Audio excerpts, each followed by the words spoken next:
नमस्कार दोस्तों, कहानी कैफ़े में आपका स्वागत है। मैं हूं निशांत और मैं सुनाता हूं कुछ खट्टी मीठी कहानियां। मगर अपनी कॉफ़ी साथ लाइएगा क्योंकि यहाँ कॉफ़ी नहीं, कहानियां मिलती हैं। दोस्तों, आज आपको अपनी लिखी एक छोटी सी कहानी सुना रहा हूं जिसका शीर्षक है जहां तुम कहो। और आखिर वो घर वालों का दिल रखने के लिए शादी करने को तैयार हो ही गया। जल्द ही शादी तय भी हो जाती है। फिर दोनों के घर वाले दोनों के नंबर एक्सचेंज करा देते हैं। तो उसे जानने समझने के लिए वो उसे फ़ोन करने लगी। वो भी बात करने लगा।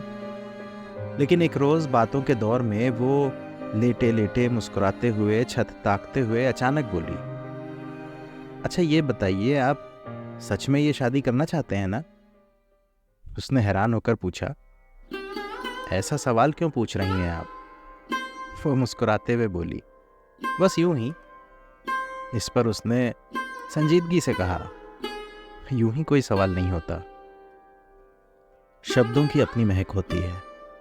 उसकी संजीदगी की महक इसने फोन पर महसूस की तो ये भी संजीदगी से बोली, सही कहा आपने, सवाल कोई जबान पर यूं ही नहीं आता, मन के रास्ते से ही आता है हमेशा।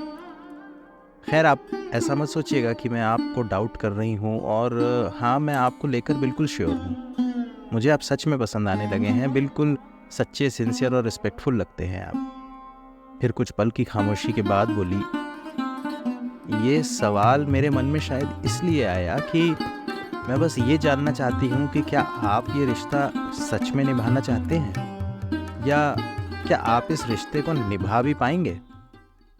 तो उसकी इस बात पर इसके चेहरे पर एक मायूस मुस्कुराहट बिखर गई। एक गहरी सांस लेकर बोला, अव्वल तो आपसे रिश्ता निभाना चाहता हूँ, इस बात के अब कोई मायने नहीं।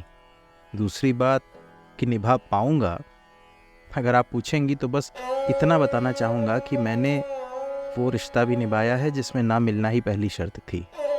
मैंने वो रिश्ता भी निभाया है जिसमें जहन में सिर्फ एक बात थी कि न रिश्ता है, न लिए हमने फेरे हैं, फिर भी हम बस तेरे हैं।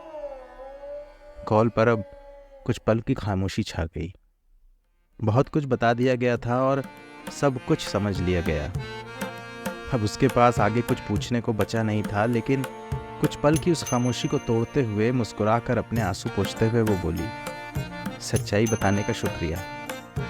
अच्छा, अब ये बताइए, शादी के बाद हमें घुमाने कहाँ ले जाएंगे?